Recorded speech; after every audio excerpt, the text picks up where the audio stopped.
Hi, everybody. Welcome back to Zeros to Heroes.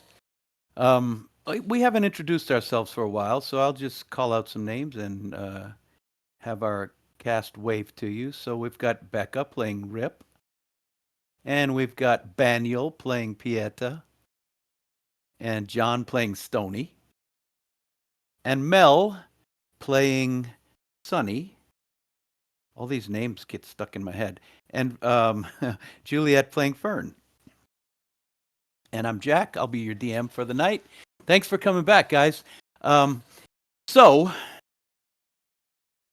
we started this campaign as level 0. We ran six adventures, episodes as level 0, and now we're up to level 1. We had 10 sessions, and now after following an array of clues, our first level zeros finally made it up to the Iron Seat mine just as an attack took place deep down in the mines.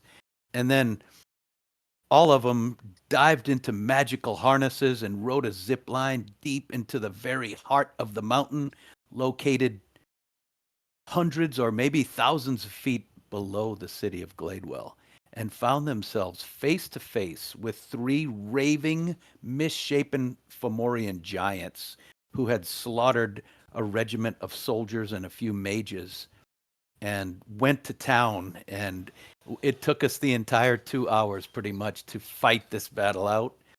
Um, and after the battle, we pretty much said nothing except talk to one of the mages that was there. And our team has been escorted back up to lick their wounds and rest and recover in the mining camp, in tents. And we're going to pick up as they take their long rest. Um, there were a few things mentioned in our conversations the day before that probably will come up again.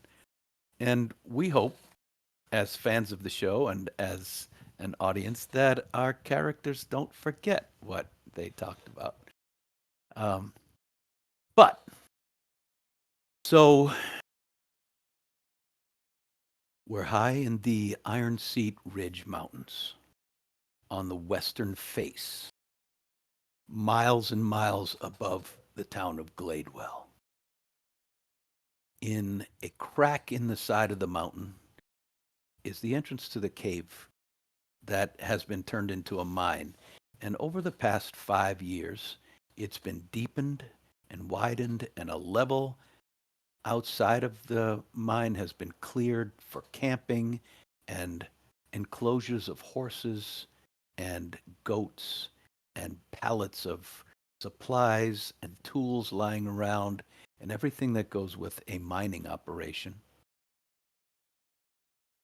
And there is a little small tent city, kind of tent village, maybe 30 or so tents where the miners sleep and keep their supplies. But our zeros, for lack of a better name so far, we haven't named ourselves, but um, have been put up in a tent and healed to a degree, and they're recovering.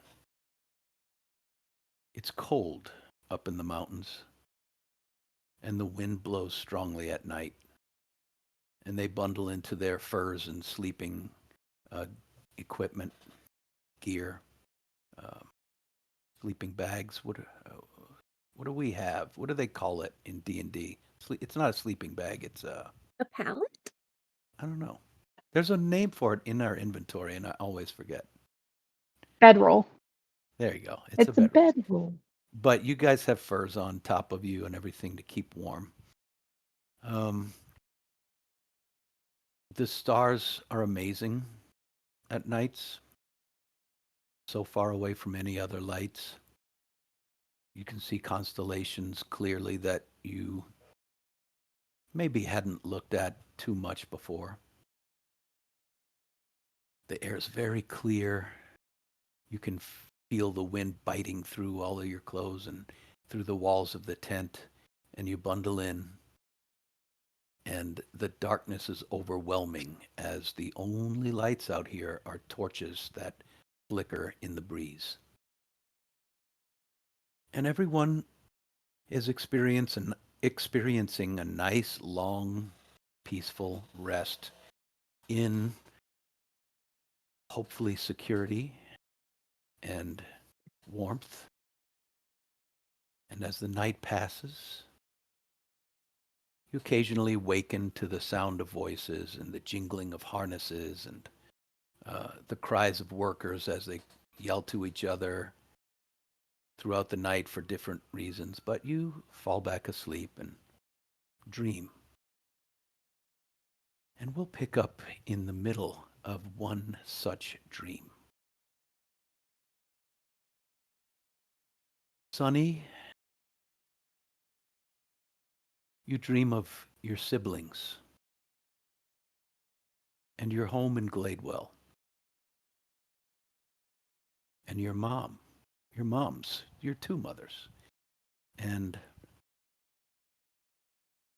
your conversation, the image of your conversation outside of your house, your little house 5 years ago.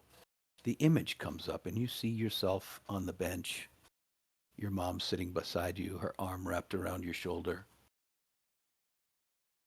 And your vision pulls far back and higher and shoots across the horizon. You see the curve of the world and you hang up high above the planet. And then your vision shoots back down, diving through the forest, dodging trees and zipping along until you come to a small village, smoldering, burned, timbers askew and charred. And your vision doesn't glance too long on the bodies that you can see poking through the ruins of this village. But your vision tracks along and it comes close to the ground and just rides the level of the ground until you come to a hand that's lying on the ground. Everything else is blurry, but you see this hand, and upon the hand is a ring. And on the ring is a crest. And as you stare at the ring, it becomes red. And it congeals and becomes smaller until it's a red pebble. And your vision backs away. And you see you're in Grimm's left, is it left or right eye? Grimm's right eye, left eye. You pull back out of Grimm's eye, and Grimm looks at you and says, "You have done well." And the voice of Grimm changes, and the vision of Grimm goes blurry, and it's a shadowy figure. And it says, "Yes, you've done very well. Our agenda moves forward.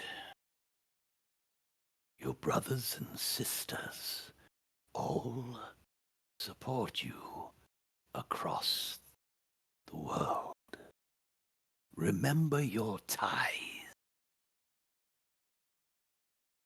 And as the voice rings through your mind and you're waiting for more. You're waiting for just the inkling, the gift of another word or two, just to understand something. You're awakened by a loud, feels like a punch to your head. And you see your grimoire or whatever your book that you wear on your waist has dropped onto your head and is sliding off onto your pillow. And you see Grim just kind of leaning above you looking down, definitely looking down at you, but not moving. Uh, Hey, Grim. Lovely to be woken up by your beautiful face.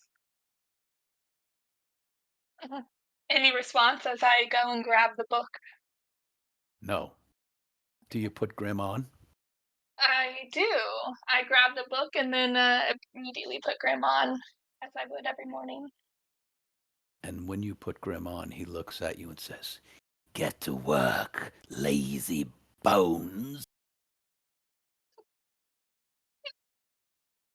And I look down at the book that was dropped on my face, and it's a book that's like bound in almost what looks like bark, but there's like little tiny bones of ribbing along the spine of it, and it's kind of hard to really make out this book as like shadows just like seem to crawl over it, and just it's hard to make out any words. However, you remember this book. It feels like it's been with you forever. Right. So I get a sense of familiarity as I lift open this book, and even though it looks like almost a language I don't understand, it sort of makes sense to me, and I have this new understanding, this new power that I can try to delve into. As you crack the book open, you know you've read this book before. It's as familiar as any book you've ever read. You've been carrying this with you for years. But at the same time, you've never seen this book before. This book has been on your hip for as long as you can remember, and yet somehow this is also the first time you're seeing it. And as you read these words, it's like they're being written in fire, green fire, as they just carve themselves onto the paper on top of what was already there. But as this green fire traces over the wording, you understand. I'll just slowly flip each page, looking back at Grimm as I continue studying this book. Okay. Anything else you want to tell us as you kind of settle in? You're awake now. You go straight to reading and you're enwrapped, engrossed in this book. And it's going to take a while. In fact, Yeah. the next time you look up, when you woke up, it was pitch black. And the next time you look up from the book, it's daylight. Pulling away from Sunny as she stares into this magical tome, uh, we see across on the other side of the tent, Stoney's. You can his closed eyes are rolling inside of his eyelids. You can see he's in the middle of REM, and uh, his head starts to move back and forth, and he starts to arrange himself under the covers and sits up, eyes wide open. Something just happened in your mind, Stony. You were in a dead sleep, dreaming of principles of magic and how they fit together. What awakened you so suddenly? Um, he figured it out. He figured out the next piece of the puzzle of his magnum opus, and he begins to sweat, a cold sweat. His heart begins to race, but he doesn't spend any time waiting. He gets out of bed immediately and starts lighting lights. And he pulls out his catalyzing cube Can I and pulls. interrupt you just for one sec? You Sure. would know that there are lots of workstations around camp if you wanted to leave the tent to get out there and do that. Perfect. That's what he's going to do. Okay. So he rushes to a workstation. Um, he's got like a thing of notes in one hand, um, holding the catalyzing cube in another, and he's making sure all of his equipment is there. He's got he's running back and forth, grabbing some unused metallic items. He possibly might need them. No, he definitely needs them. And he sets out to work.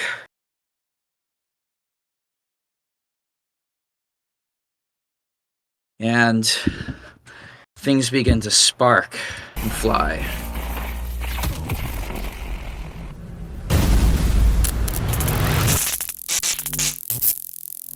He's working really hard. He's got tools in his hands, in his mouth. He's never worked this hot before. He is on fire. And he's going, and he's going. And finally, hours have passed, but he steps back.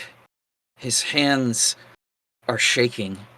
And he gives one final shocking grasp to the catalyzing cube.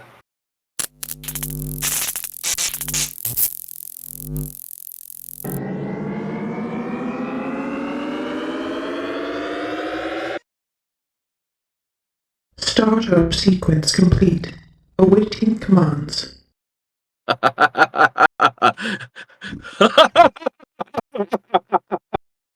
Yes!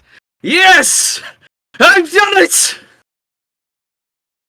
Stony, as you step back and look at your completed work, you notice that there's like 15 people seated on crates and standing there watching you in a semicircle behind you. And they've been talking, and you realize in the back of your mind that they've asked you questions for like on and off for an hour or two. You haven't answered them. And so they're just interested, like bystanders, all watching from different angles. And they see laid out on this, on the top of a few crates that you set up your station, they see these. What do they see?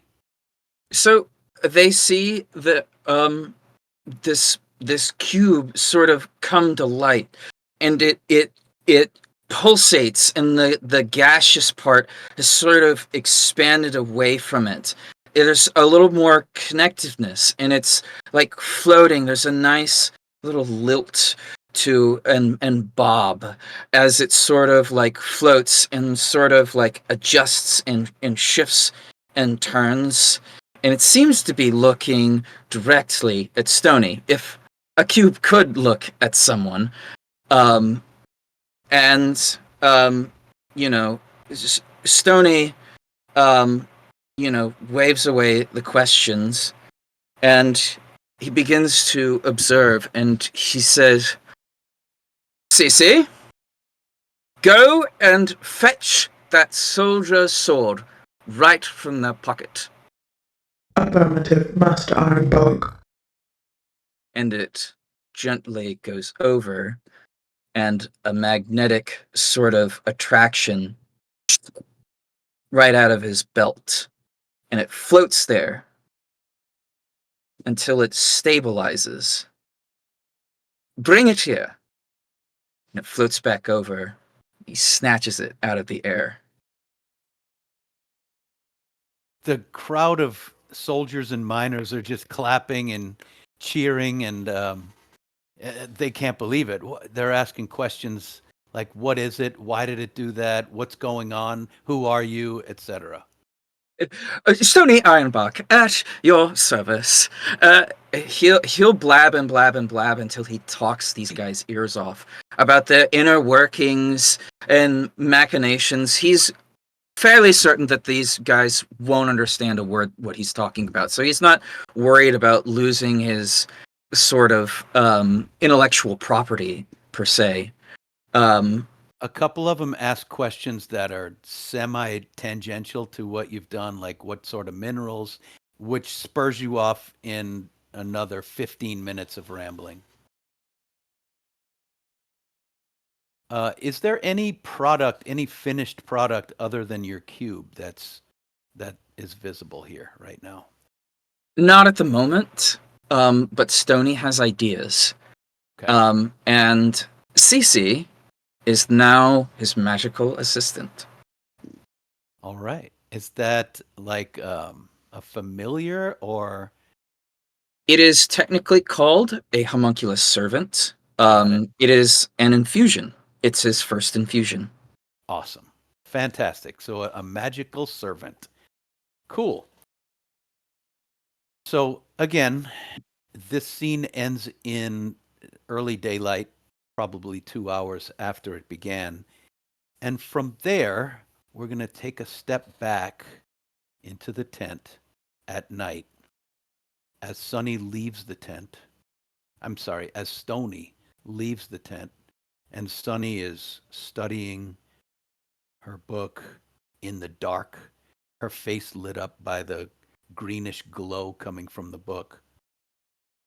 Our elven rogue, Fern, wakes up because Stony clearly has made a lot of noise as he rushed out of here, as he does.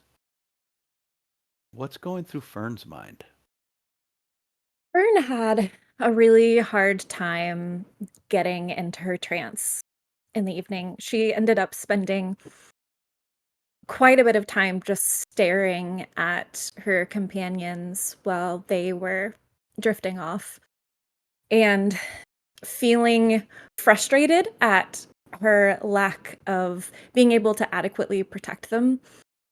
She's mad that in the fight that they had with the giants, she didn't land anything that she tried to do. She feels like she's powerless in keeping people safe, and that brings up really terrible memories for her. And so she goes into an uneasy trance, and so is easily knocked out of it when Stony decides to make a ruckus. And so she decides that she's not going to try anymore. And she gets up and walks out into the cold night air and just kind of stares at the sky. And it's been a long time since she's been in mountains. She's forgotten what it feels like, but everything feels familiar again. I mean, this is where she came from. This is what her childhood felt like. This is air that she's breathed before. And instead of comforting her, it just agitates her more. She starts thinking about her sister. She's thinking about the spiders. She's thinking about Sunny almost being eaten by a giant. And so she decides to distill all of that anger and frustration down into focus. And she moves to the side of the camp. Would there be any like training dummies or anything in the camp? We can say the soldiers, the guards have set up like an area where they can spar and yeah, there can be a training dummy, sure. Perfect. So she's going to laser focus on a training dummy, and that dummy is now going to take all of her wrath. And she goes and she starts working on her fast agility and her ability to quickly weave in and around it and draw and back away. And she hones in and decides that going forward, she cannot lose her focus. She has to channel all of this energy into protecting the people around her. And she develops a really cunning, quick movement that she can incorporate in battle. All right. Again, you devote a few hours to this, and when you're finished, there's sawdust everywhere, stuck in your hair and on your face, in your sweat. You're dripping sweat, but you have both of your daggers in each hand. You're definitely going to need to sharpen again because you have worn them out.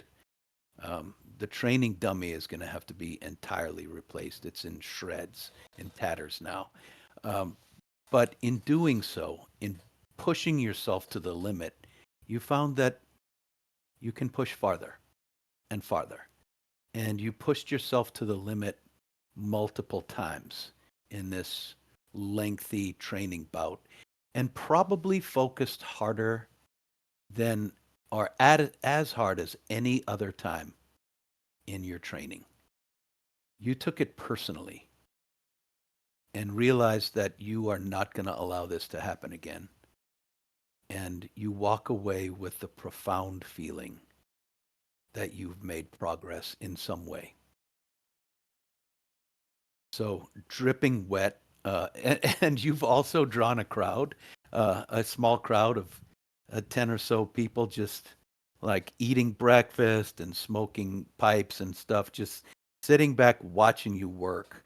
And when they're finished, they're kind of talking quietly to each other. And one of them walks up and says, "That was impressive, ma'am. Quite impressive. You're you're as fast as anyone I've ever seen." I'll be faster. Well, good on you. Well done. That was fun to watch. Does Good. he have a pipe? Sure. He's got a pipe hanging out the corner of his mouth. She's gonna snatch it and take a drag from it and hand it back to him. Well, I'll take it as a compliment, lass. Uh, have a good day. You too. And she'll head back toward the tent. Okay. While these three occurrences are going, the sun starts to rise, and usually an early riser, Pieta sits up, realizing he's not as early as the others. What does Pieta do when he sits up and sees that two of the people are gone and Sonny's just like locked into this book, eyes wide open, face glowing green from the book's weird arcane light? Um, so Pieta, before he went to sleep last night, he has been kind of mulling over the battle and and kind of having flashes of it in his mind and seeing like what would he have done better and remembering what his his masters do and think and thought like and just kept on thinking about how his masters work and how his masters fight and what he can take from it and that's how he drifted off and so when he woke up he kind of is already focused and he takes in his surroundings not truly surprised per se that people aren't there but just kind of accepts it and because he's so focused he feels like he knows what he must do and so he steps outside of the tent. He checks to see if was it Sunny or Rip that was immersed in the book. Sonny.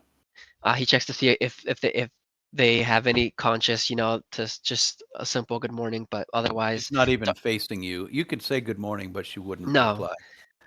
Yeah, all right, that's good because I don't need either. Yeah, it's just like quickly turn to see if to see like just so it's courteous, but then head straight out the door. Um, and he's not even like thinking. It's kind of just autopilot ingrained into him somehow. And he just starts climbing up um and tries to find a solitude area and perhaps some water to kind of be closer to nature. What's around? So, so Pieta climbs up the mountain. Kind of the mountain here that leads into the cave is much steeper than the road you came on. It's not so steep you can't go up it. So you look up there and you see a trickle of water that has a couple little areas where it spills over and cascades down and becomes a little stream, and it runs through camp, and so you can follow that up and sit next to one of these little waterfalls. It's thin. It's about, a foot wide, coming down and splashing onto this flat rock, and there are places around it you could perch. Perfect. So he goes straight up if he needs to throw his sash up to get closer to climb up Now, if you it's can too just steep. walk up there, kind of using your hands at some points, and you'd be like 300 feet, 100 yards, or 100 meters over, like right above the camp, and you can look down and see it all spread below you, the tops of the tents and things. The wind up here is the only sound you hear. It's super quiet, except for the wind. It's very peaceful and calm. And of course, the splashing. Right. And so as if being told what to do, he kind of he takes off the top half of his monk cloth and lets it drape over him, still with the bottom attached, and plops down on this rock that the water's falling onto, and goes and takes a deep breath and connects with himself, with the nature around him, the sounds of anything he can catch, any insects, any critters, animals, the water dripping down, and then goes inward. And once inward, he really concentrates on his the monk masters were that were his trainers at one point, and he noticed how they could at certain points do kind of extraordinary things, like attack more times than he thought he thought possible in such a quick short amount of time, or go faster than what he thought was possible. And at the time he was just bewildered and just flabbergasted, right? Just completely in awe of these skills, and thought, man, it must take some time, some crazy amount of training. Um, but as he goes inwards, he remembers how he was facing those giants, and what he felt when going to attack the eyes, and the precision, though lucky, the precision of how his dagger, sunk in, and how his body moved, and the parkour through his body, and the muscles tensions, and at a certain point, I'm not sure how long, maybe a few 30 minutes to an hour, maybe two even, he he feels something kind of unlock in his body, some type of energy that's coming from the nature, that's coming from himself, and connecting to the nature, and he feels some type of energy that he can grasp, and he can use, and and he feels and he knows that when the time comes, he can harness this energy, and it surges his body. Nothing crazy outward appearance, he doesn't think, but he feels this kind of constant surge of energy in his body, and takes a few minutes to adjust and accept that, and spends the rest of that time, maybe throughout this whole time it's been 3 hours, but he spends the rest of that time just honing in on that energy and trying to get comfortable with it. You have always been told to connect with the energy of the universe. Your mind has been your obstacle. All these thoughts, comparing yourself to them. But in this peace and isolation, you finally calm your mind, and you reach inward and deeper in, focusing on your breath, and you feel something change. Maybe you shouldn't have been reaching inward, but letting things in. And it feels like, even though you know you don't move, it feels like your spirit is embracing the world. You feel the energy of the world pour into you. And though you don't realize it, it feels like it feels like maybe most of it was thinking about how to get there and finally it clicks. The truth is that most of the time you were just wrapped in the moment and you spent hours just absorbing that energy and letting it flow through you, and you felt it in your fingertips and in your heart and in your solar plexus and in your toes and just coursing through your body. And finally, you were able to let it go and you realized it's still there. You can access it still when you need it. And if anyone had been there to see, and you wouldn't have known either, but when you opened your eyes, they were filled with a golden light, which faded pretty quickly. No one saw that. But as you start coming back down the mountain, Oh, before that, oh, yeah, go ahead. when I open my eyes, I say to myself, I guess I had to just get out of my way, my own way, and then I proceed down the mountain. So as you're coming down the mountain, you smell food, simple food, camp food. You smell cooking meats and breads coming out of ovens in certain tents. You see little plumes of smoke coming out of the cook tent, miners walking in and out with food. You notice things. You notice things that you wouldn't have necessarily focused on before, but the rhythmic tuck, tuck, tuck, tuck, tuck, tuck, tuck, tuck pulls your attention, and you see Fern, a blur of motion, just working this dummy, this fighting dummy, far off, 100 yards, 150 yards off to the side. Um, you see you see everything at once. Miners milling around with food, the smoke billowing from the top of the cook tent, sheep and goats, sheep and horses making sounds off to the other side. Um, the ting ting of, or the chug, the clack clack of mining carts going over rails deep inside the mountain. Um, you see a small group has gathered around Stony, who is clearly working hard on something. Um, and as you come down, the food draws you because you realize you are famished. Something about this couple hours of sitting still in the freezing cold has made you as hungry as you've ever been. I don't even think he's noticed that his shirt was still off. Yeah, so I would say that you're heading down toward the food, and we're going to leave Pieta there and skip ahead a little bit to where everyone else is finished. Sonny, you finish reading and realize you are starving, but you smell food.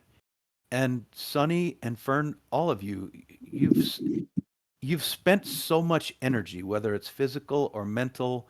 You've just you've gone through something, and the food, the smells of this simple food, are drawing you in like a magnet. You're thirsty, you're hungry. Meanwhile, back in the tent, uh, the light is up, and Rip rolls around, snuggles a little deeper into their fur, realizes, oh, it's later than I usually wake up, but I'm so comfortable. You Cozy. smell food and you realize you had eaten a little bit last night right before you went to bed. You're not really all that hungry. But what does draw you is the smell. You smell pine needles from across the mountainside. There are not many trees up here, but you noticed as you came into camp, far off to the south, a little stand of conifers that you made a mental note. I gotta go over there and check that out. So, what what do you do as you snuggle under your furs? Um, kind of snuggling back in, pulling the warmth of my cloak around me. I don't want to get up. It's cold. And Rip is thinking about the fight in the cavern and thinking about how throughout this conflict, they kept having these flashes, almost like intrusive thoughts. But instead of it being a thought, they would have a flash, hiding behind, taking cover behind a rock, having a flash of feeling quite small and seeing things a little bit differently than usual. And then approaching these giants, having this flash of a feeling of being on all fours, feeling this heft on their head. And they think back to the other druids talking about their early days when they were first developing their powers and what it felt like and how they would have these flashes, these ideas of how they may change their form before it was something they were able to do. No, it can't be that. It can't be that. That's too early. I haven't been able to do any of this long enough. No. I don't think that's No, I don't think that's that. I don't think that's that. That can't be that. And they are thinking about this as they are drawn from within to get up and get dressed and go out and lay on the ground in a little copse of trees and talk to nature. Being drawn out there all the while thinking, I don't know. I don't think that's right. I think that's a little too early in my time doing this, communing with nature to be able to do this yet. I'm not sure. And doubting as they walk out into the woods, following their nose to the cedar trees. Not really even looking to like gather stuff up on the way. So distracted, thinking about these flashes and these thoughts. Even as they lie down, close their eyes, something they've done hundreds and hundreds of times,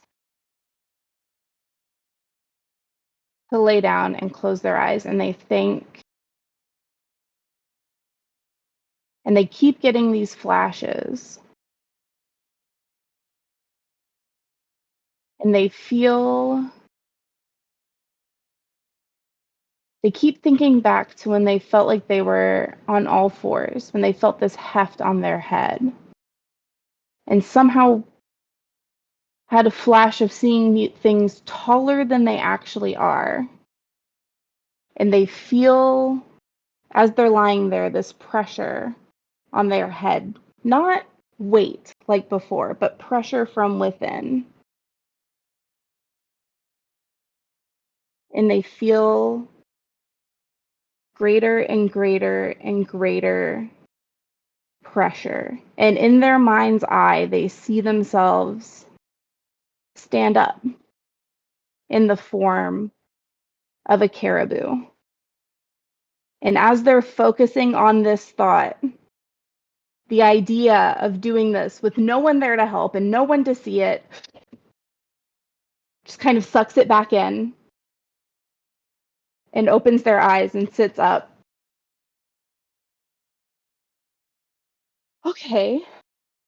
So, okay, so we'll try that. We'll try that again later. We'll try that again later.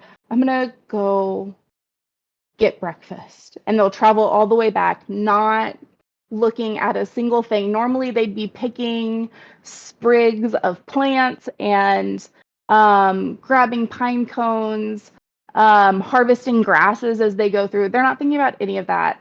They're so in their head, heading back to camp, thinking so intensely about this feeling they just had that they've never had before. And maybe they're further along than they think.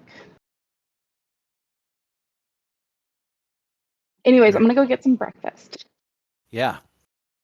So you walk, you guys are all sitting eating, and a while later, as you're finishing up, you see Rip walking back across the mountainside, uncharacteristically looking down at their feet and pausing every few steps, shaking their head,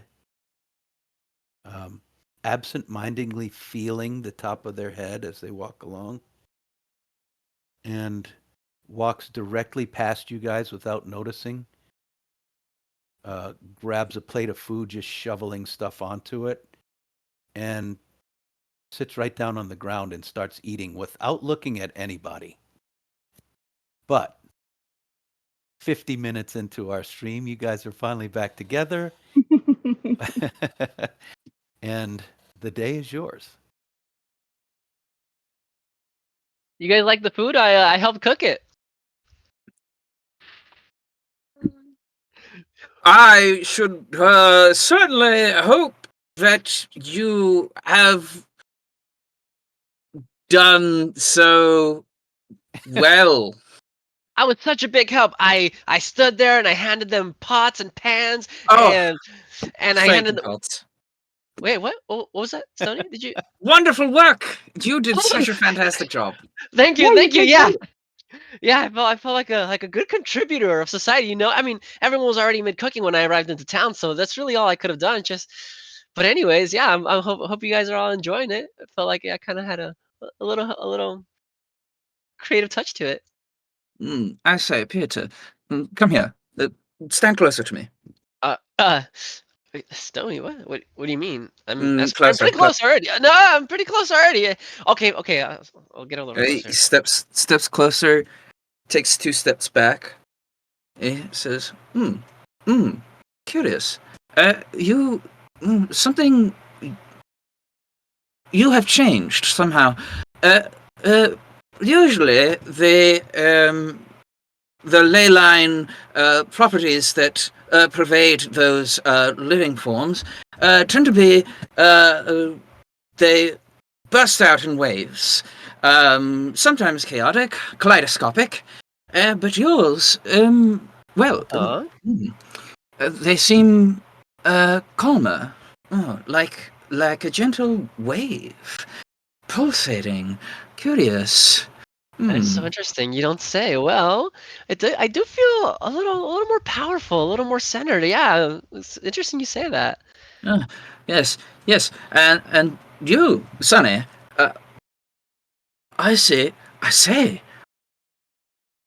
how are you and Grim feeling right now? Very curious. Sunny's gonna look down at Grin and then look Stony straight in the eyes again. And she has a very almost scared expression on her face as she says, I think you were right.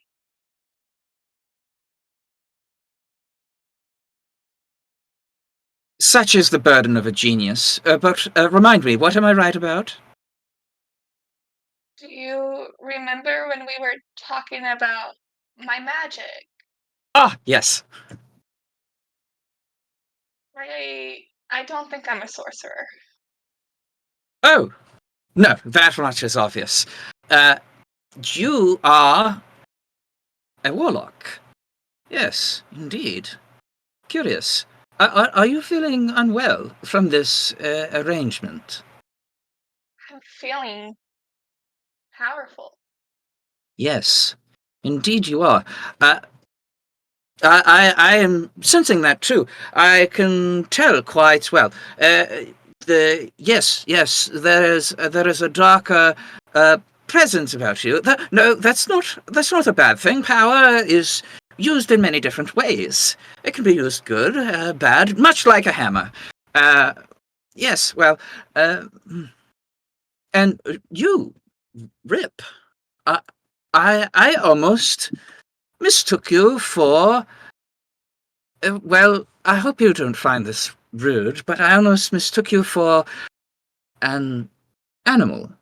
Uh, you seem to have deepened your bond with nature somehow. Uh, Tell me, do you feel more interconnected with the earth and the sky and the water and the things that live around you? I'm f- um I'm feeling different. That's for sure. Hmm. The the big druids. I mean, they were all big druids, but the big druids, they some of them were able to do this thing where they changed their form. Hmm. Their body like changed into into the form of like another creature, like a beast, like another animal. Um, and I don't know. There's some signs pointing that I could do that now, but I'm not. Your capabilities have grown. Yes, yes. Very good, very curious indeed. And, you, Fern, you look angrier. What a keen observation, Stony. Hmm. Well, anyway, uh, I have completed the first part of my magnum opus, presenting to you, Cece. And Cece. you see it pulse and vibrate expectantly. Is it floating around you? Where is it? The key? Yeah, it's floating like right next to me. Um it sort of like orbits him a little bit. Kind of it will like so the inner part is sort of like a crackling bit of energy, but the middle parts of the little puzzle cube kind of serve as like it's like watching motors. So it twists when Stony speaks, and when Stony is done, it looks outward to the world, and it sort of floats and looks exactly where Stony is looking. Sunny's gonna reach out a hand and try to like grab at it out of curiosity. Would I be able to actually catch it? Well, yes. Um, However, it would be very hard to sort of pull away.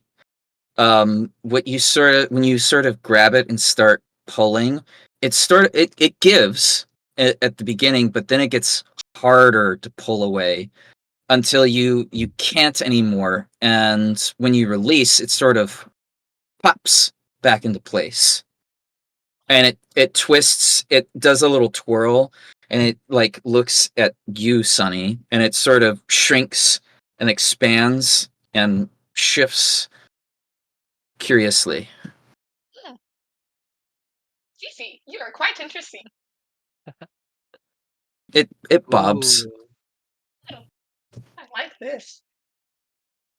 Yes, since we are somewhat of a proper group now, I have been mulling over uh, specific ways that I think that I can enhance all of our abilities.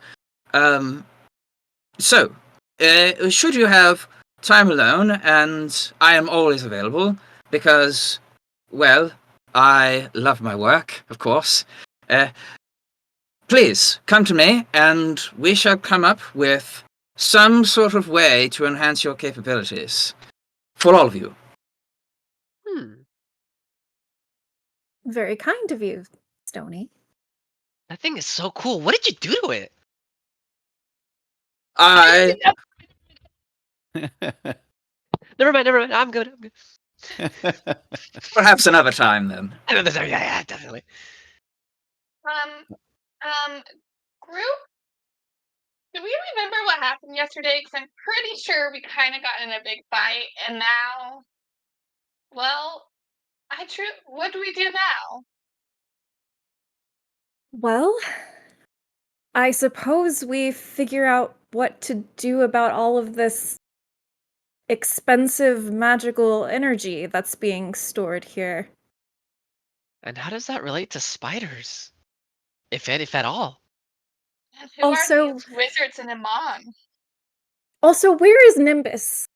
I don't know if you remember, but we kind of made a pact with Nimbus, and I'm a little worried about breaking it.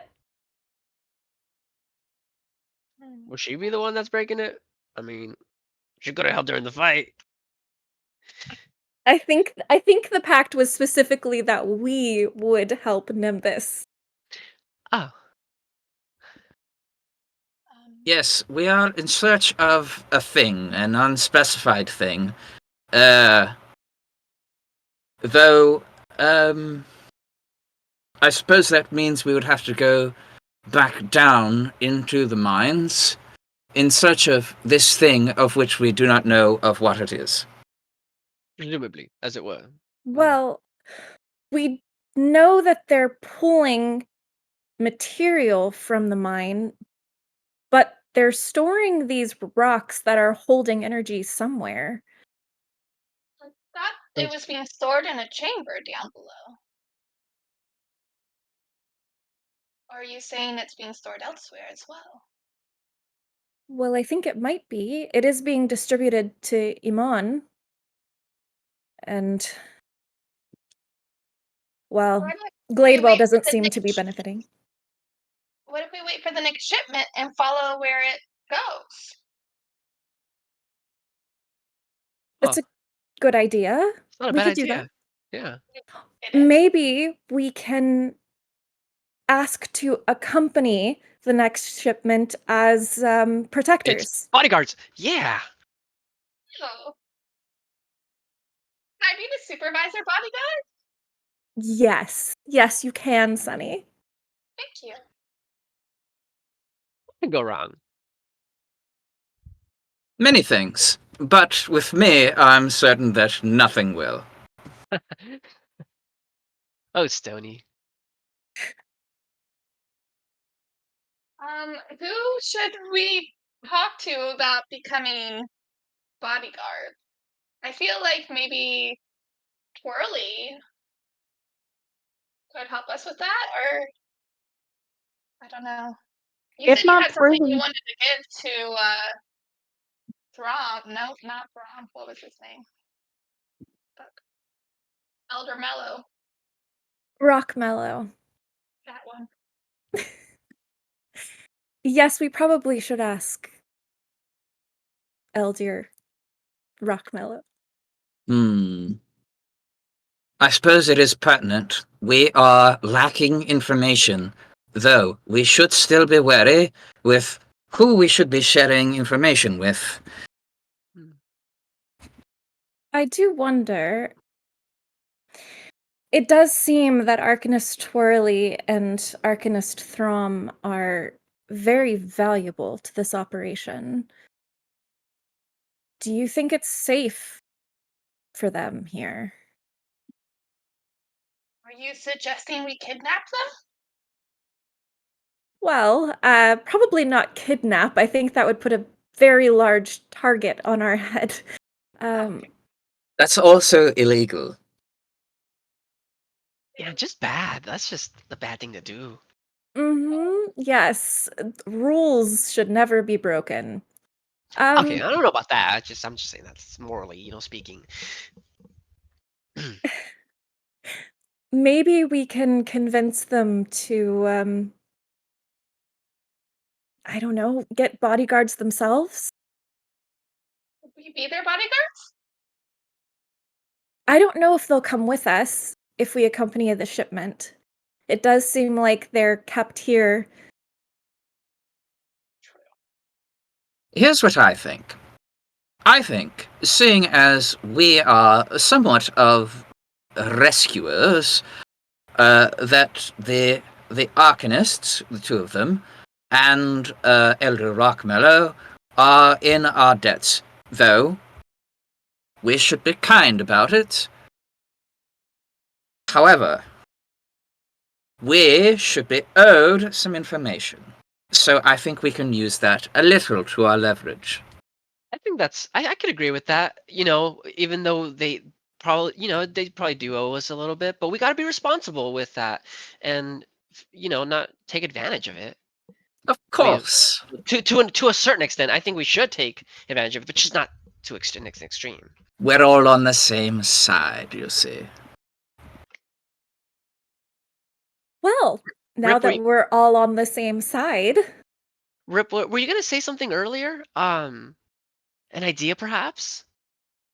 Well, I think talking to Rockmellow is a good idea. I just, well, Twirly and Throm, I just don't know if it's up to us to decide for them whether or not they're safe. I just think that they can, decide that themselves. So But I that was understand wanting to keep them safe. But, they are doing their job. Fern's fists are kind of tightening and releasing and tightening and releasing, but she is not going to say anything.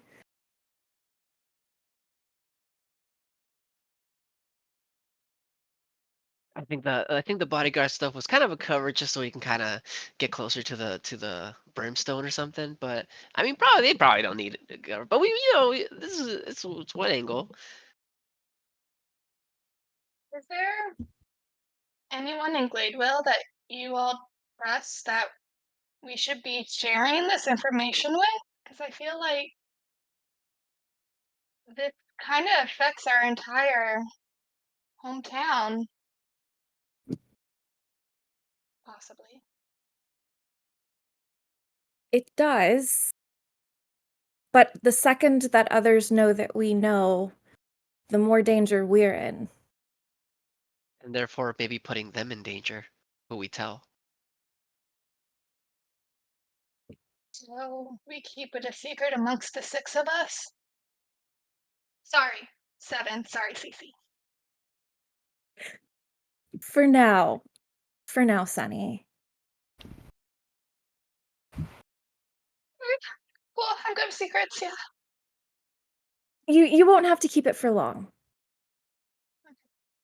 Fern, Sonny, just tell Grim your secrets. So you can tell someone, just tell Grim. oh god, I forgot about Grim. Grim, I don't know how Grim good you are touches at keeping secrets. Oh, he's great at keeping secrets. I tell him everything. It's fine. He knows everything already. Yeah, he seems like he'd be really good at keeping secrets. Yeah. So you don't have to feel like you're keeping it, because you already told Grim. See? There you go. Now you don't have to tell anyone else. Oh, I like that. That's Does that nice. logic follow? As long as we don't keep any secrets from each other, I think this is okay. We can all trust each other, right? Yeah. Right? I think so.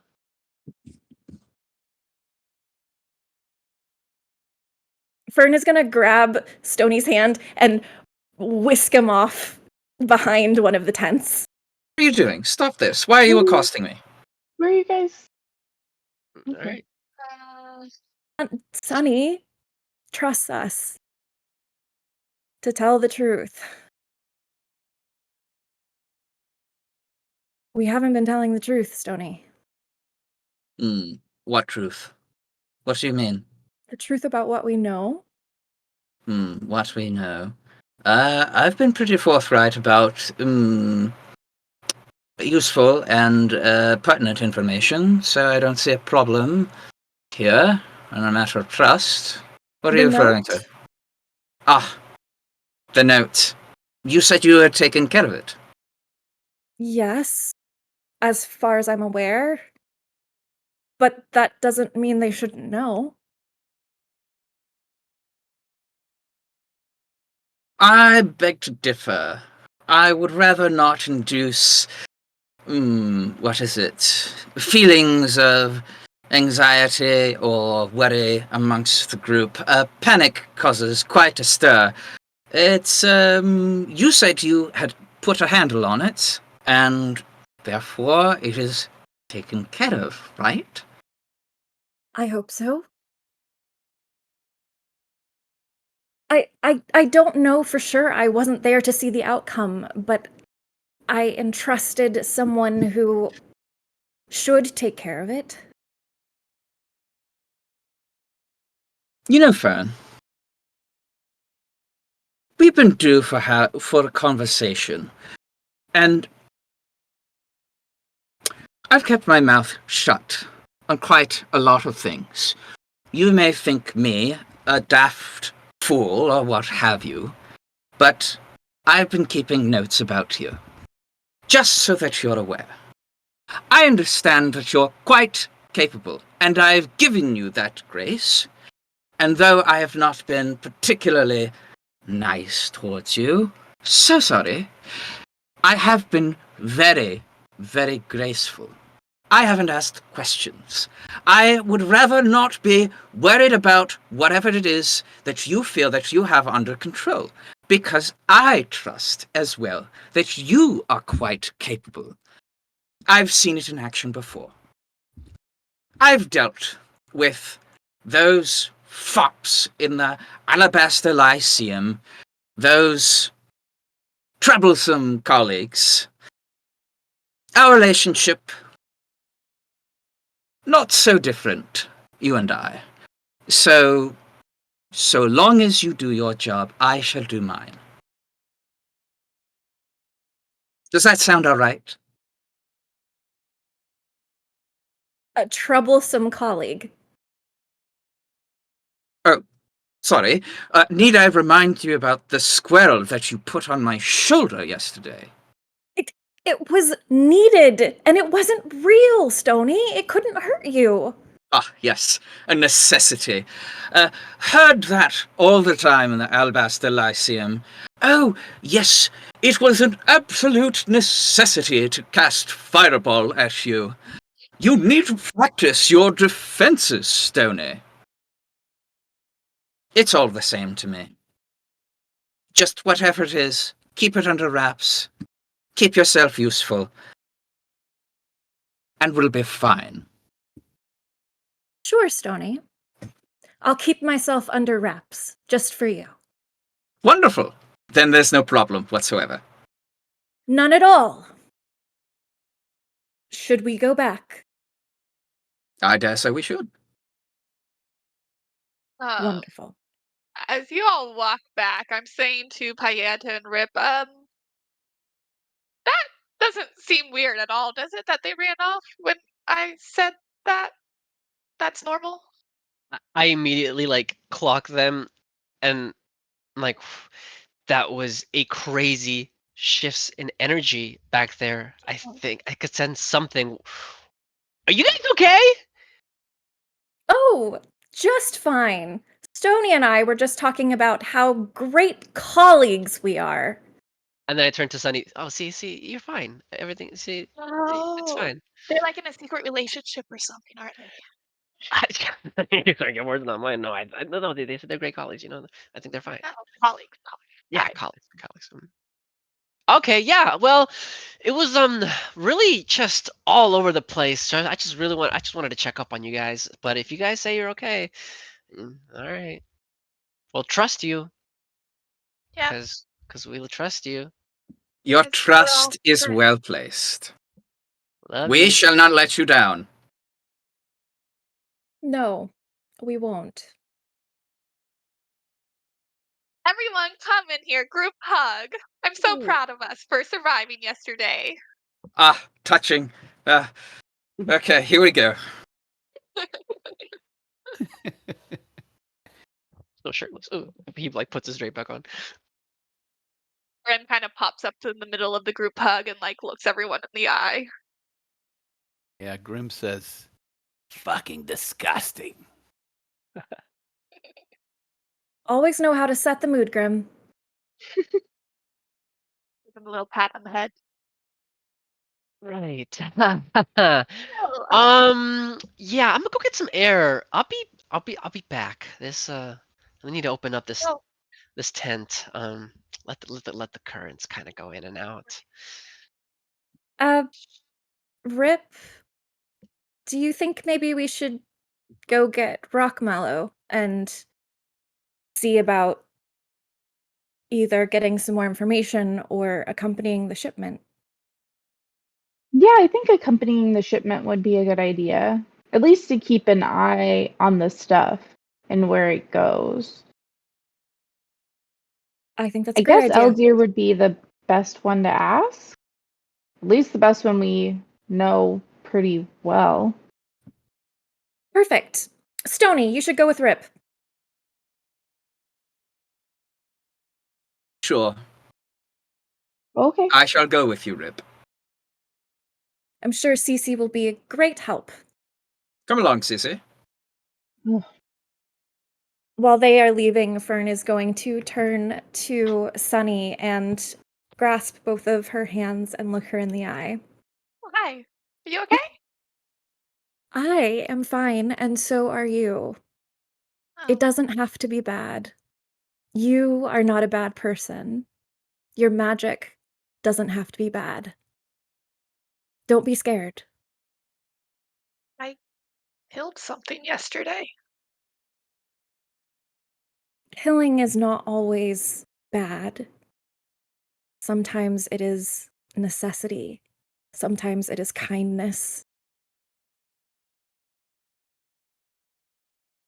Do you always know how to tell the difference? No, but you have good intention. Yes. So don't really even know what I'm doing. You don't have to. You don't have to know how you're doing it or where it comes from. Just what you want to do. Okay. What do you want to do? I guess. I mean, now I want to figure out what's happened to Gladewell so my family isn't hurt. Does that I count as think, something? yes, I think that's perfect. Now, does that sound like something bad to you? I don't think so, but I guess we might have to do more killing. As I said, sometimes it's a kindness. Hey, you're not alone. You're gonna be okay. Do I look bad to you? No, you're Fern. Well, you don't look bad to me. Come on, Thank you, Fern. let's go join them and talk to Rockmallow. My arm around your arm. We walk out. I like jog back in. All right, good fresh air. Whoa, everyone's gone. uh, huh. Uh, That too, hey. Pieta. Huh? Okay, coming. Where the heck did Stony and Riff go? Huh. Follow Sunny's voice. Okay. Rip and Stony get to the tent of Rockmallow first. There's a guard standing there. Morning to you. Hi. We are looking to follow up with Eldir from yesterday. follow up, you say? Well, About, all the stuff that happened with well, I the. recognize you. I recognize you. Yeah. You were down there in the battle, wasn't it? Is he expecting you? Right. You know what? Hold on. Stay Okay. out here. I'll go talk to him. Be right Yeah. back. He steps inside the tent, and you hear murmuring, and he comes back out. Yeah, says he's pleased to see you. Come on in, and he holds the flap aside, and you guys see again the opulent interior of the tent of Eldir Rockmallow. Well, good morning. Good morning. Have you slept well? Did you have anything to eat? Is there anything I could do for you? As he comes out from behind his desk with his arms open. Wonderful to see you. So thankful you were here yesterday. Thank you very much for your help. What can I get for you? Um, well, we were hoping we would, in the interest of God, Fern's so much better at this. Keeping the town safe. We want to keep our eyes on the stuff, the broomstone that's coming up out of the mines. We want to help keep an eye on it, and we would like to accompany the next shipment into town. When you say the Please. word broomstone, he takes a couple steps back, and as you finish your sentence, he says, Broomstone, you say? Broomstone? Oh, where have you Yeah. heard about Broomstone? We're not, there's no Broomstone here. I'm gonna wait for the other ones next time. Stony, wasn't it you that thought it might be Broomstone? Uh, yes. Sorry to disappoint you, dear Rockmellow. However, we know indeed for a fact that there are larger things going on here than just minor ore deposits. The clues are written everywhere. One just simply has to look and think and put the pieces together. I am also quite learned of the Alabaster Lyceum as well. There is no pulling the wool over our eyes now. Yeah. Well, this is not supposed to be a known fact. This is We highly don't. irregular. This isn't hearsay on our part. We haven't told anyone about it. This is our own observations. We just happen to see some and make our own deductions. We're not telling people. Ah, yes. Sorry. We are a caliber above. Caliber above what exactly? The layman, of course. Sorry, I don't mean to toot my own horn. And actually, in fact, I do. I am well learned. These things are obvious to one such caliber as I. Well, He's really smart and he figured it out when we saw some somewhere else. He walks back around his desk and just collapses into his comfortable chair. He puts his head in his hand and highly irregular, highly irregular. This I cannot. walk up and kind of crush a little bit of lavender into his coffee. Just a little lavender. It seems like you could use some. Yes, It's quite. Thank you. Please take a seat. I have chamomile too. I need a moment to process this.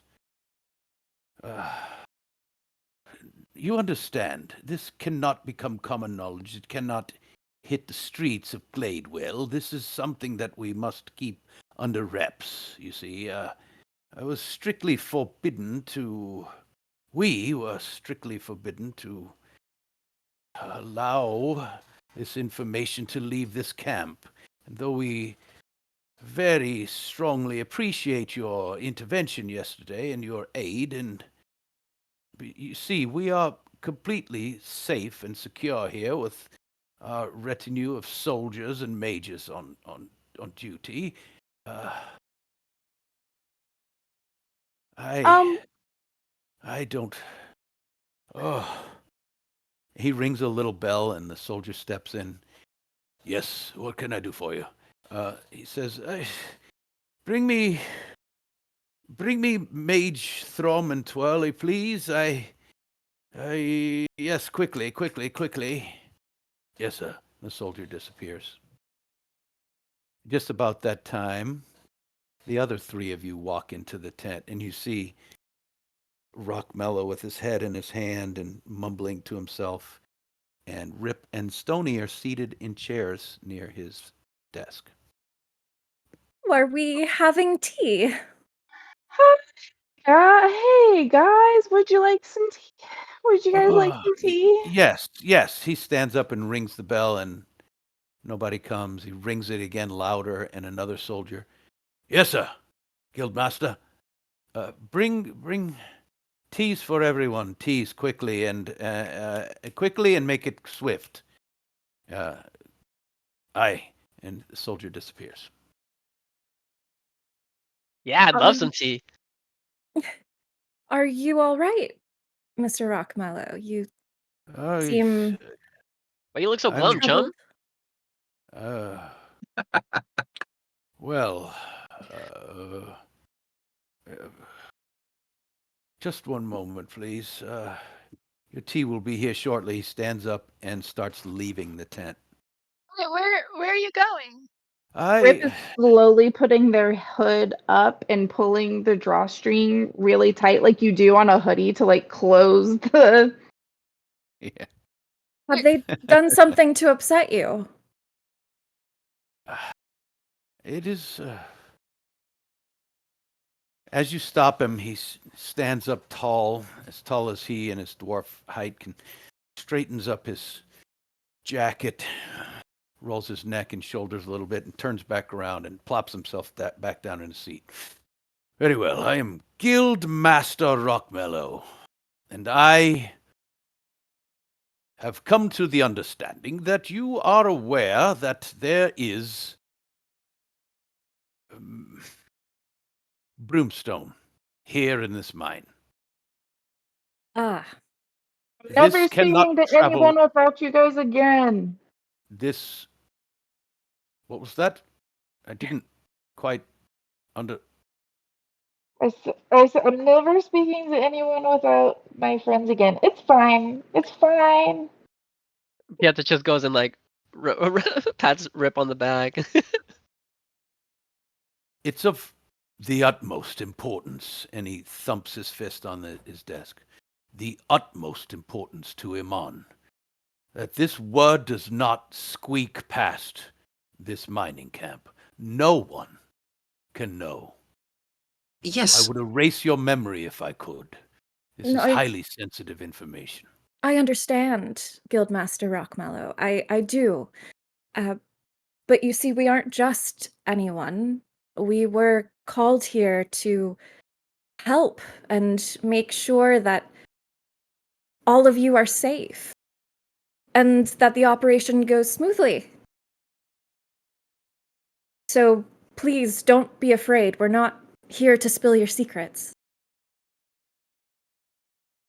How exactly are you to keep us safe? You're merely 5 people, and you almost died yesterday. But Even we though, didn't. again, Oh, I we did it! appreciate your help. Yes, you survived, and you kept our mage Twirly and Throm alive through a very harrowing time, I understand. And However, I will remind you how many soldiers did not survive. Yes, quite terrible. What a tragedy. But more soldiers will be on the way shortly, and we shall shore up our defenses and ensure that nothing of the kind happens again. And when you run out of soldiers? Iman will send more. Soldiers are, shall we say, unfortunately, quite unfortunately, an expendable resource that we must use as we see fit to keep our safety and to prioritize the incredible secrecy and importance of this mission that we are upon. Yes, Guildmaster, they are quite expendable, but they are not infinite. That's not cool. Fern, if I may. Guildmaster Rockmellow, perhaps you feel unease, perhaps because you are not aware of our goal. Our goals, we think that we can trust you, and I hope that you think that you can trust us. I hope I said that right. And I've noticed that you have not shared the why. Lots of whys. So perhaps, and if my colleagues and friends here are in agreement, perhaps we could share our goal and you could perhaps give us some information in Boom! He exchange. thumps the table. Why? You still have not shared why you're even here. That is what I'm proposing. In exchange for our whys, you give your whys. What say you? Is this an acceptable proposition? Absolutely not. I cannot share the inner dealings of these important. Tell you what, you share with me your whys, which are highly suspect now that you mention it, and I will consider what to do with you from then. Sunny is going to walk up to the desk, hold up a grin, look him in the eye, and be like, "Listen here, we're friends, and you're going to tell us why." And then she's going to cast Charm Person.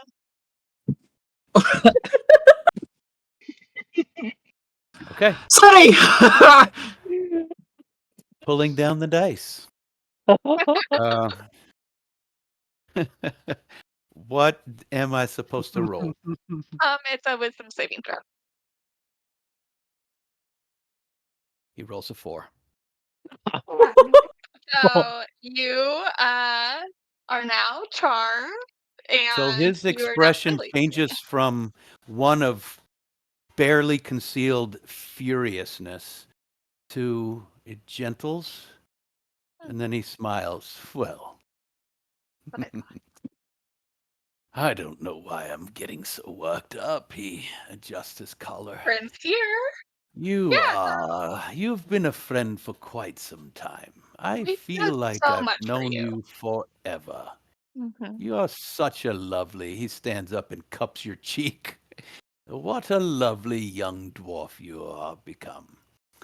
Thank And you. this creature on your arm. How interesting. I He's the can't best, say he's isn't as he? lovely as you, but he is quite the interesting character. What did you Mm-hmm. call him again? This is Grim. Well, hello there. He boops Grim's nose. And Grim Grim? says, fuck off. Oh, interesting. You throw your voice quite well. Ah, thank you. Now, Years of we practice. were saying, we were talking about, yeah, You did you get were, enough to eat this morning? yeah. I believe you were about to tell me, since we're such good friends, and friends share secrets. We don't keep secrets from each other. I just learned that this Well, morning. So just there are many let secrets that I am bound to keep, but what would you like to know, my dear? me, what are you doing with this broomstone? What's the end game here? You know about the broomstone. Who Let's be told honest, I you? don't really know what broomstone is, but I know it exists.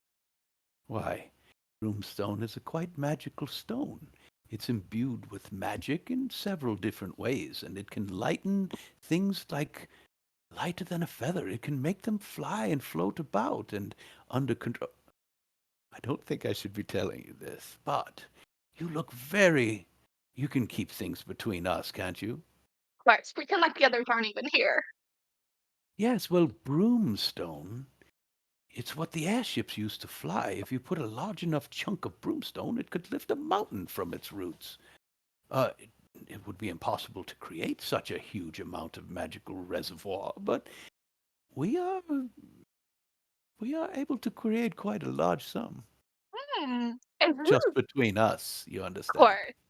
Um, just because I would like How? to know who my friends' are. Who's this we we're talking about? Well, I mean, of course, the Arcanists are very involved, and I, of course, am in charge of the whole operation, but of course we Yes. report to Iman and the Magister. The governor, of course, is involved. Duke Granbury is, of course, quite aware, and we run it through Gladewell and straight to Iman.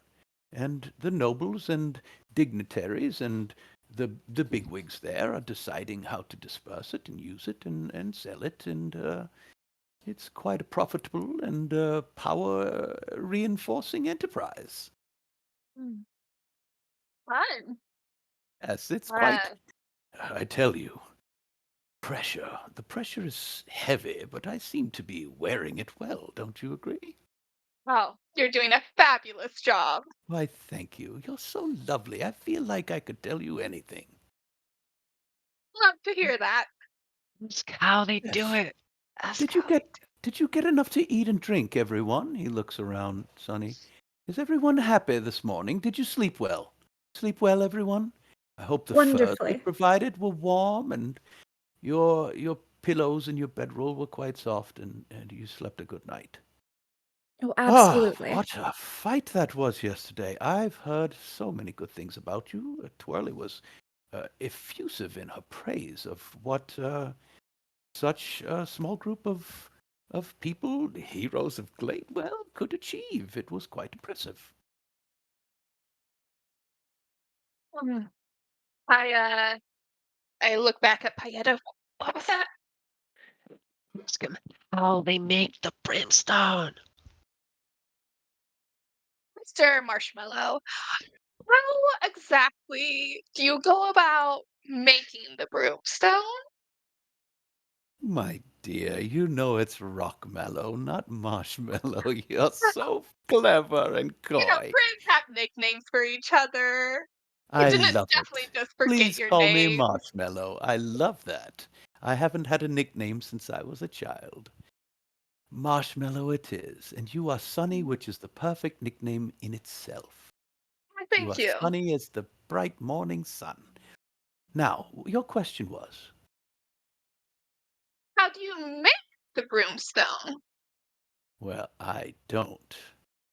My people take care of that for me, but I'm afraid I cannot divulge that information. It's too. They won't let me say anything. Do you understand? I'm, I'm supposed to keep it mum, lock the key and throw it away. Right. Well, between best friends, which obviously we are Marshmallow, um, could Sunny. you get us hired to take in the next shipment to town? Oh, We're in need of a job. We oh, thought that could be well, fun. I. If you're in need of money, well, I feel like I owe you for services rendered. Oh, hold on, please. Uh, uh, as he's digging around through his desk, a soldier, actually a cook, brings in a big tray of tea, and he's, let me, yeah, thank you. Please be gone. And he pours out tea for everyone. Ah, this is my personal blend. Let it waft into your nostrils and take in its aroma before quaffing it, because it is very vital to your, very stimulating and good for everything. I'll be right. Drink up. I'll be right with you. And he's rifling through drawers, and you hear him slide something through one of his bottom big drawers, and he says, "Where is that?" Pats is here and pulls out a little key from a pocket. Here we go. Now let's see. Sonny, Sonny, how much do you think that was worth? How much money do you need? Vern's eyes are 400 so gold? wide right now. Well, I put my hands in my I'm pocket. I currently have like 5 copper, so maybe that much. offensive. I must make you. Now, I don't often give money away. It would be foolish of me, but you look like you're in need, and of course I love you. And so, hmm, as a group, do you share your money? Do you share your gold, or do you need? Would I give it all to you? I don't think we have any gold. I mean, I don't have any. No Do gold. others have Well, gold? the heroes of It's played well. a little bit. He digs. You hear him digging through coins and stacking, and he pulls out. Let's see. There are 1 to 5 of you. Yes, yes. And 7 of Chinking, us. chinking. Oh, yes. There's Grim, and there's that Maybe. thing. Does that thing there count as a person who spends coin? No, no, clearly not. It's a construct, is it not? What is it? This thing. I call them CC. Here we go. Uh, perhaps now is not the time, though. Oh, very well. I was hesitant to listen to you rambling on and on. Uh, And clearly, Grim is a puppet, not a person who can spend money, correct? So, uh, Don't tell Grim that. he chinks up 5 platinum onto his desktop, and he still rifles around, and he pulls, let's see. Let's see. Yes, that should do nicely. And he slides each of you a platinum piece and 50 gold. Oh my I God. hope, my dear Sonny, that this will tide you over until you're able to earn some more money and keep you well fed and well clothed and warm and safe through your journey back to town and perhaps before you find another piece of work. And he just looked at the pile of money in her hand. She's never seen this much before. Uh, Is it too much? Did I overstep my bounds?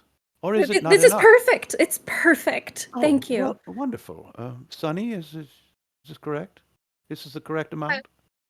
Yes. as long as it's with you, um, we also get that job too, Will. Job? What job? We're trying to learn to become guards. Thought we could use some practice by guarding a shipment to town on our way back. Oh, guardianship is far too low for one such as you. Perhaps your friends could, but why would you need to be a guard? So I You wanted to be a supervisor, so it was like my first supervisor position of then as guard. That makes perfect sense. I tell you what, the normal retinue of soldiers shall accompany our next shipment, which will go out very shortly, and you can supervise the entire retinue. And so how much do you, let's see, the gods have already been paid, but how much would you like to pay your minions here to help, as they say, guard the shipment as it rolls out? Would another 20 gold apiece work for you? Vern is absolutely hyperventilating. Yes, that's okay, but like, can we just leave in the next like 40 minutes?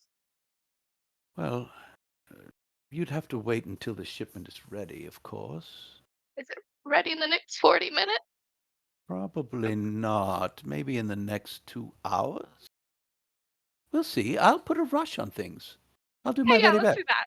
And you would clearly earn more than your minions, so he counts out another 4 stacks of 20 and gives it to you guys, and 50 more for Sunny. Thank you, thank you. This Well, is what is money between great. dear friends? And I've got more than I need, of course. Have what you need. Sonny, if you need more, please let me know. Thank you so much, Mr. Marshmallow. We're Hmm. just Just gonna marshmallow, please. oh, Marshmallow. We're gonna just go back to our tent real quick, and you put a rush on that order. We'll be back shortly. I will. He rings the bell. I will get right on it. He rings it really loud and until somebody comes in and says, "Prepare our wagon to go immediately within the next," he looks at Fern, 30 minutes? Perfect. Now I believe I summoned the Arcanists, did I not? Are we Oh, going to would you like to wait for them to have a conversation, or do you need to go off and pack and do your thing? Oh, I hate to see you go, Sonny.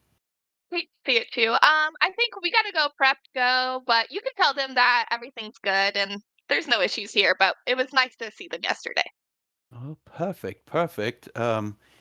Yes, excuse me. He walks to the door and yells at the nearest person, go tell Seven that we don't need the Arcanist after all, and make it choppy, chop chop. Uh, he looks back over his shoulder. I hate to run off, but I do need to hurry this shipment if it's to be out in 30 minutes.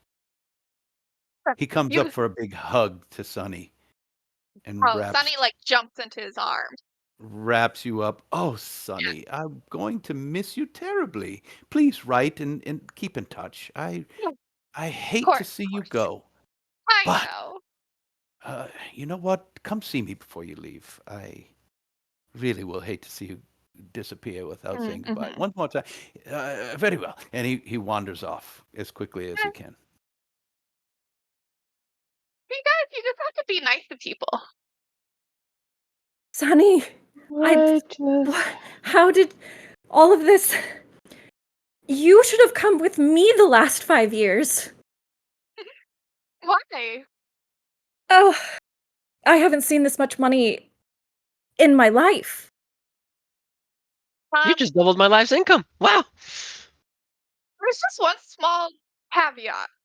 Oh, just one song caveat. Yeah, just nothing for Sunny. Sunny is just the best. Woo! Wow, let's get to work. Yeah, we need to be gone in like 40 minutes, otherwise he will know that I charmed him. Oh, Wonderful. We can do that. That's fine. Why don't we go get our stuff back to the tent? Yes? Yeah, we gotta. Yeah, let's go. Yeah, we gotta move. hey, Yeah. Stony, you okay? You seem like you're going through something. I am thinking. I am in my mind palace. Everything is okay. I just need to go and grab my things, and we shall be on our way, and no consequences shall ever follow. Ha ha ha. There you go. All right, let's go. So you're each 1 platinum and 70 gold richer. Holy cow. Sonny is a platinum and 100 gold richer. Woo! As As we're you go ahead. leaving the tent, Fern is going to take out the ivory letter opener and put it on one of his shelves and just kind of breathless awe and then walk out. Okay. So you return the letter opener, and you guys split out of there. You hear a hubbub, a commotion of people yelling and getting yelled at and hurrying up. We've got to get this shipment ready, and they're already hauling goats out to the wagon and yelling into the mine, "Get that load up here as fast as you can!" It's on, and they're trying anyway. So you guys go back to the tent. You pack up your stuff. While we're packing, Fern's gonna go over to Rip and tap them on the shoulder. Rip. Yeah. Uh, do you know how to make something that would make people fall asleep? Mm, not if they don't want to already fall asleep. I mean, I can make it easier for them to sleep. I gave um, Marshmallow, I gave him some lavender. I still have more lavender. I have chamomile. Okay, that probably won't work. Uh, Stony, you don't happen to have any sleeping capabilities, do you? Sleep. Yes. Spell. Yes. Hmm. Enchantment. Uh, no, I don't know that one. Sorry. Well, that's unfortunate. Seems like we may have to go about this the old-fashioned way. Okay. Sunny, do you know how much longer we have until he's aware? Um, how much time has passed since I cast my spell, like, roughly speaking? Oh, so Would far I know? about 20 minutes. Um, I feel at least a solid half hour, but this is the first time I've used this magic. Okay. Okay, half hour, that's fine. So, if we get to the end of that half hour and we still haven't left, one of you are going to have to knock him out. All right. Well, Not very necessary. Uh, that seems quite violent and partially illegal, perhaps. I feel like I just make him more mad. Yep, probably when he wakes up, but we are not going to get to accompany that shipment if he knows that we charmed him. hmm, what if we just tie him up? Probably less effective than knocking him out. Okay, knock him out, tie him up, gag him, put him in a hole. That is that's a little intense, Sunny. Too Maybe much. So, Got it. so very illegal. So very illegal. Stony, I'm you happy for are you. fine. We will be fine. Of course Doing I'm fine. I'm illegal always fine. things is fine. Calm down. It's not, illegal things are not fine. Illegal things are they're illegal. Sonny, oh Sonny, oh wait. I suppose if we're in this much trouble, perhaps you could ask him one more thing. He wanted to meet with you one more time. Yes. Yes, that's what he said. Maybe he won't be as mad if we give him back all of the money. Uh, Perhaps.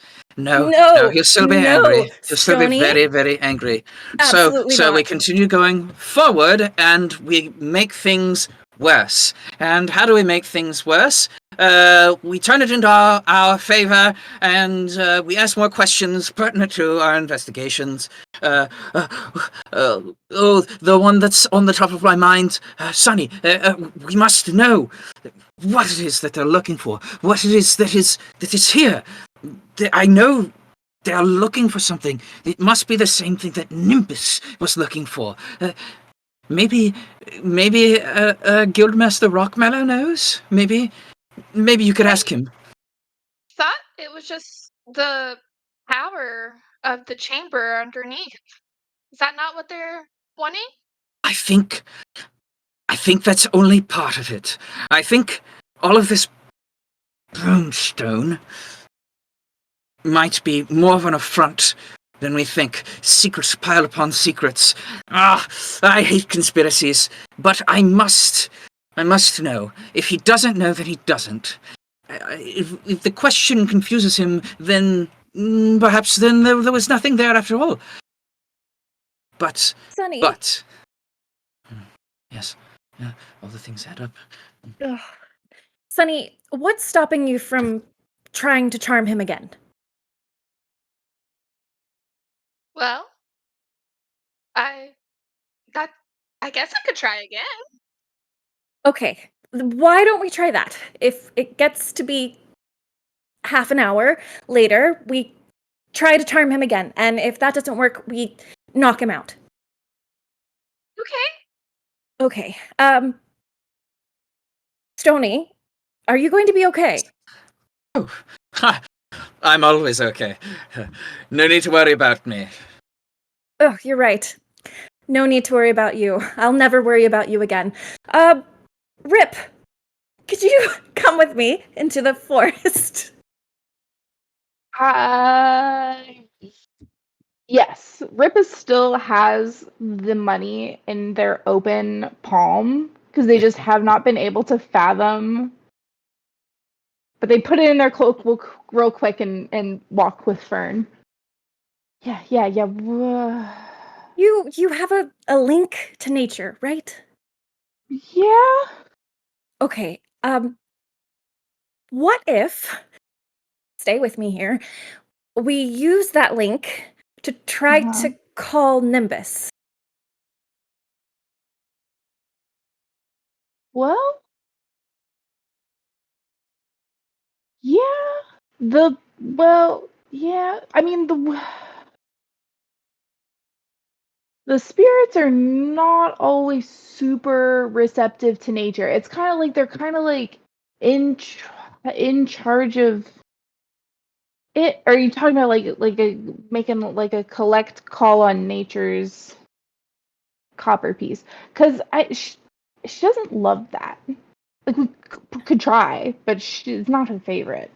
Uh, I mean, are you able to feel things in the earth around you or the skies? Do you have a way to know if there's something that's not from this plane here?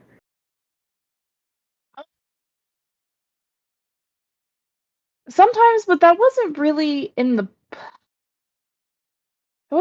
plan I kind of filed with nature today. She might not be expecting me to ask her of that. And usually you have to ask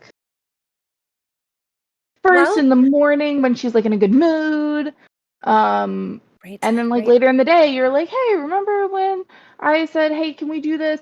And you were like, "Yeah, let's do it." It's That is kind of like awesome. that. Okay, fine, fine. But I mean, I can try talking to her. We can try talking to her. I don't know how long it'll take. It might take a while.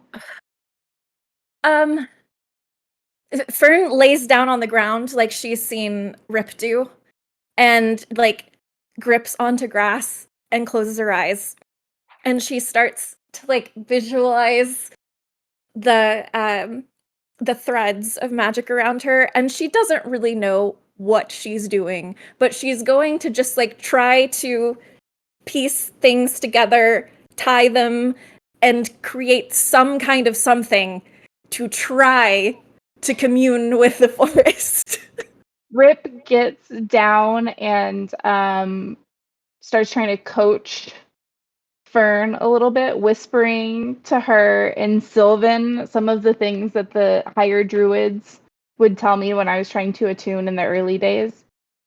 Slow your body. Feel the weight inside your body.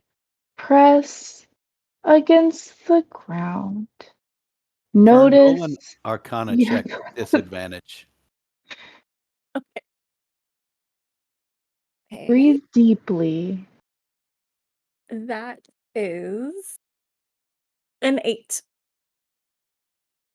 You know that time is very short, and this is probably a huge waste of it. And Rip is speaking in slow motion. It just gets you more and more agitated, and it's like you're more frustrated now than ever. Ah, it's not gonna work. It's not gonna work. Um. Oh, never mind. Let me. How much time did Sunny say we had left? Half an hour.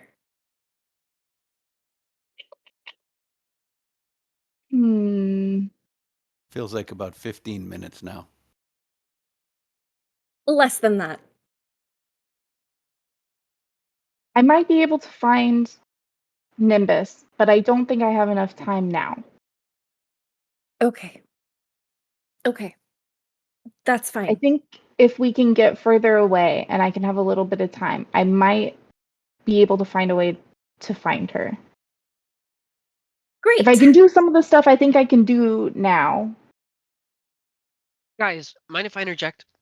Well, Pieta, how long have you been here? God, you're quiet.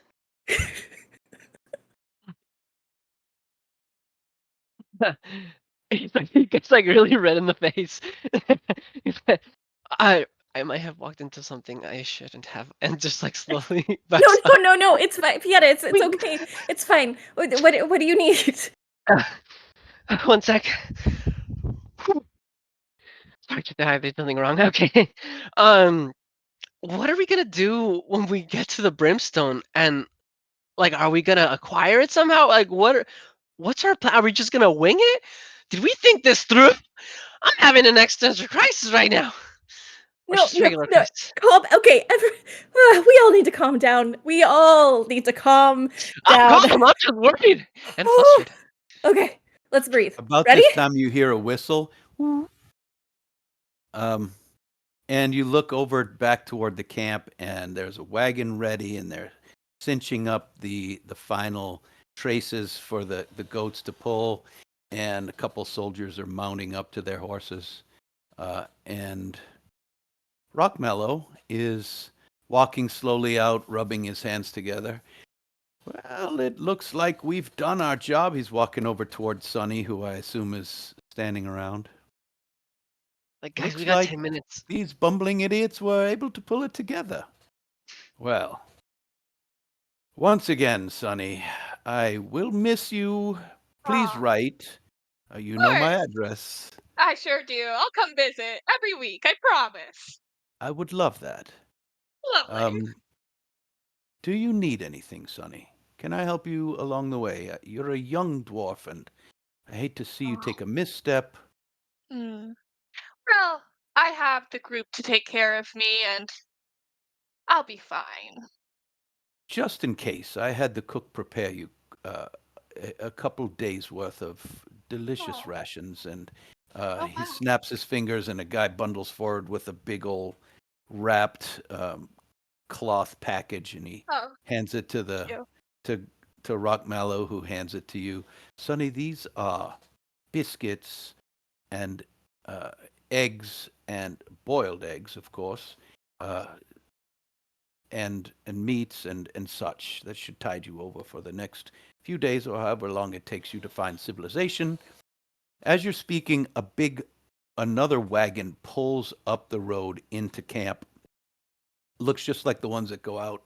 It's clearly been re-provisioned, and there's big piles of stuff on it. These are horses pulling this one back into town, into camp. I see our supplies have come. And my friend, Sonny, I'm so sorry to tell you, but I must go take care of this shipment. It was Yes, of lovely to see course. you. Thank you for visiting. I'm Yes. so happy that we made such a strong connection. He cups your cheek again. Oh, friendship is Until everything, next is it not? time, it is the best. Okay, we're gonna go now. Be safe. Uh, While Soldiers, men, you keep a good eye on this is your supervisor. The rest of them are your assistants. Your Sonny's in charge.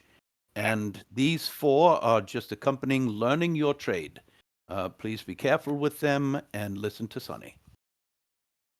Goodbye, while this everyone. conversation is happening, Fern is trying to calm everyone down. Okay. Look, all we have to do is follow the stone. We just need to follow the stone and figure out where it's going, and everything will be okay. All right? Breathe. It's gonna be fine. Rip is not breathing. Rip has not been breathing this whole time. Melo's been over here. I'm so stressed, waiting for the other foot to drop. I'm just What if Sunny tells him that like it would mean a lot to her if he just started walking a direction as far as he can, just so he can get away. I don't know. I'm kind of just pulling strings here. Kind of just digging for Okay, anything. okay. What if he sends him to sleep? What if he's like, Pieta, hey, it'd go really good Pieta, if you. Breathe. It's gonna be okay. Rockmellow says, Sonny, your hands are full with this group. Oh, He don't I know it? snaps again, and a couple guys lead up your horses to you. They're all saddled up and provisioned as well. It looks like your saddlebags are full of stuff. I struggle to get onto my horse, and then I look at my team and the soldiers, and I'm like, clear my throat. All right, folks, like you heard, I'm in charge, and first order is full speed down the road as fast as we can. That sounds great. The soldiers leading take off, and the goats start jogging, and the wagon starts going. And Grim says, "Dally fucking ho!" So you guys start winding down the mountain, and Rockmellow's up at the top. When you look back, he's waving, and he turns and walks away. So you guys are headed back down the mountain. Yeah. We're on I our own imagine horses. Yeah, you're holding your breath as you go. Nothing happens. Nobody's following. The soldiers are talking amongst themselves. There's 3 up front and 2 behind. You guys can filter in wherever you see fit. And you go down the mountain for hours and hours. You know it's going to take you over a day to get back. And you're headed downhill. And you eventually pass where you camped for the night. You keep going. And far ahead, you've gone far enough that there are now forests on the sides, taller trees. You've come down far enough. And you see far ahead in the road, there is a log stretched across the trail. And there's one person standing on the other side with a large, heavy crossbow raised up like this, pointed up. And you hear, "Stand and deliver!" And that's where we'll stop tonight's episode. Great. Well done, everyone. That was awesome. Well, thanks, folks, for watching Zeros to Heroes. Don't forget, on Friday nights, we have Twist of Fate, our other Dicey Decisions campaign, although we're off this week. So the next thing Dicey Decisions offers will be Zeros to Heroes next Monday. So, yeah, we'll see you then. Thanks for watching. And if this is a YouTube video that you're watching in the future, hi from your past. And yeah, we're traveling through time here, folks. So we'll see you next week on Zeros to Heroes. Thank you, folks. We appreciate you. Bye-bye.